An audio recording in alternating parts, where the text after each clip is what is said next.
Hai guys, jumpa lagi. Kita mau membahas perkembangan terbaru bahasa Malaysia dan bahasa Indonesia.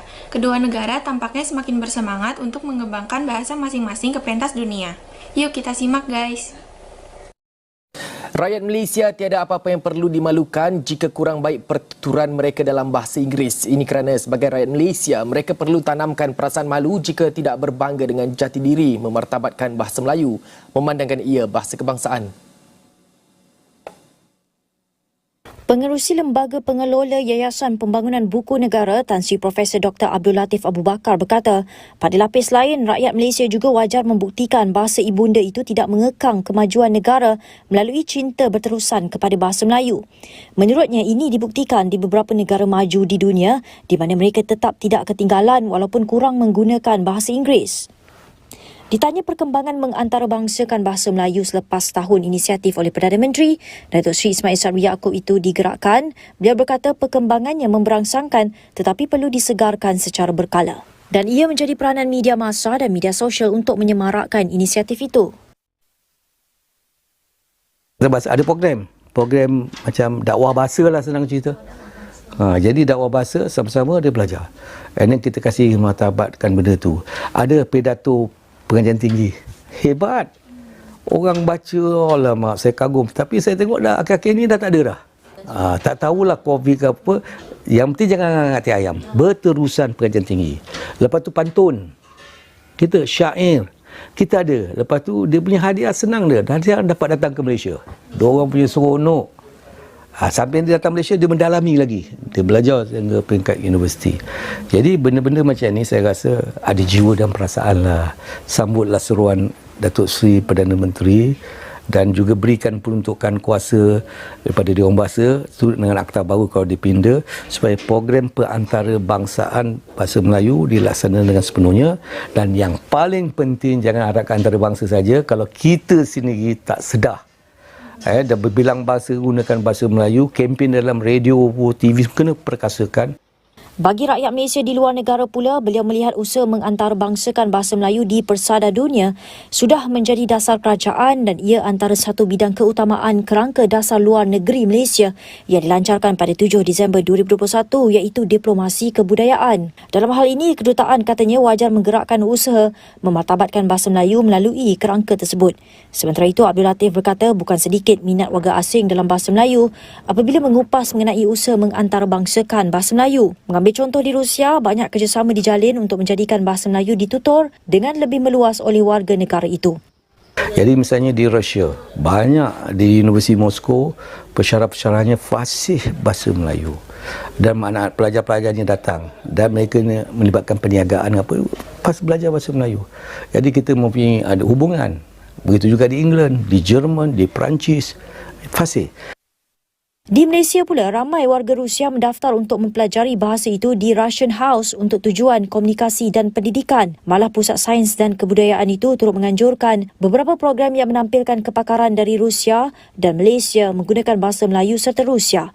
Senario ini, ujar beliau, antara cerminan kesungguhan menyebarluaskan penggunaan bahasa Melayu di pentas global. Pada akhirnya, tiada sebab mengapa rakyat Malaysia tidak yakin untuk menggunakan bahasa Melayu dan mengantarabangsakan bahasa itu sebagaimana dirintis pentadbiran Keluarga Malaysia.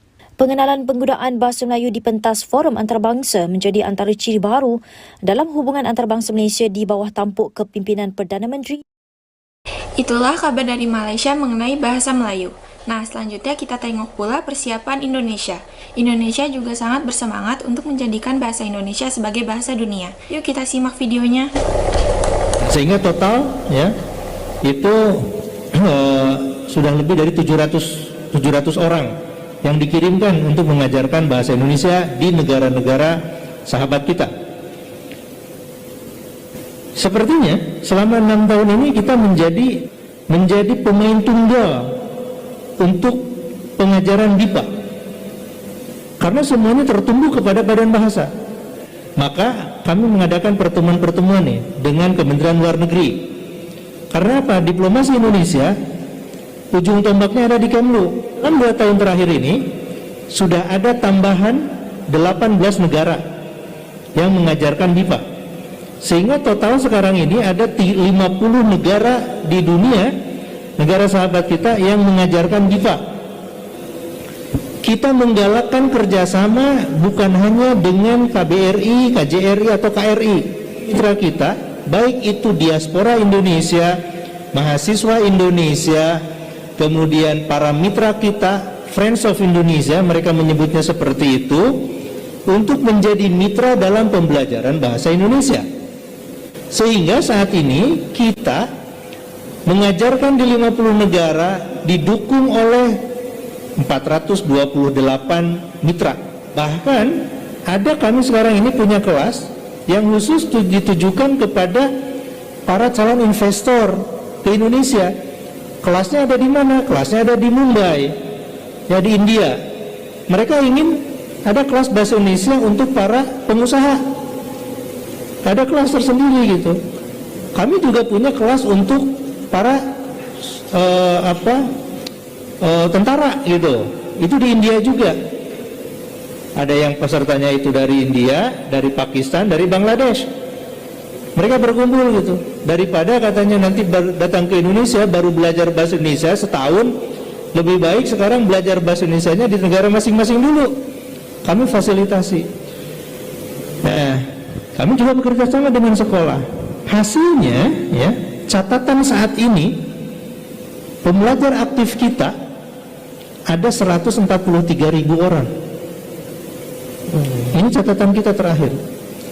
Artinya, kalau kita garap ini potensi yang tadi itu, perwakilan, diaspora, mitra, ya, mitra itu yang tadi banyak itu ya, mungkin Friends of Indonesia, sekolah, perguruan tinggi, komunitas-komunitas, yang bukan orang Indonesia. Untuk orang Indonesia kita menyebutnya diaspora saja lah sederhananya gitu. Kita kalau misalnya ini bisa gerakan nih, ya, maka akan masif itu di berbagai macam negara. Sekarang ini kita punya guru-guru mitra kita itu diamnya tidak di Indonesia. Mereka sudah jadi permanen residen, misalnya ada yang di Jerman, ya. Mereka mengajarkan bahasa Indonesia ke berbagai negara gitu. Nah, jadi kalau ditanya seberapa optimis, saya sangat optimis sepanjang itu digarap dengan benar dan tepat sasaran. Begitulah perkembangan terbaru mengenai kampanye bahasa Indonesia dan bahasa Melayu. Semoga baik bahasa Melayu maupun bahasa Indonesia semakin mendunia. Terima kasih sudah menonton, sampai jumpa lagi.